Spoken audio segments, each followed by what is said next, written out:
السلام علیکم۔ جب آپ نے غلطیاں کی ہوں اور پھر اس کو سدھارنے کے لیے یا امیج بلڈنگ کے لیے آپ کو لفافوں کا سہارا لینا پڑے تو آپ کا اور بھی وہ بیڑا غرق کر دیتے ہیں۔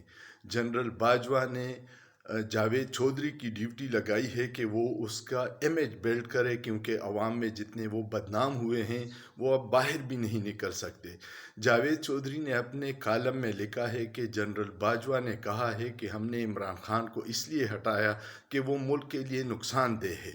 یہ اعترافی جرم ہے کہ ایک منتخب حکومت کے خلاف جنرل باجوہ نے سازش کر کے اس حکومت کو ختم کیا ہے، اور یہ خود ہی اس کے جو زرخرید غلام ہے لفافہ میڈیا، اس نے اعتراف کیا ہے۔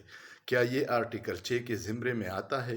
اور کیا یہ جو سرکاری ملازم ریٹائرڈ ہوتے ہیں وہ پابند ہے کہ 2 سال تک وہ کسی بھی سیاسی ایشو پہ بات نہیں کر سکے یا کوئی قومی راز افشا نہیں کر سکیں گے؟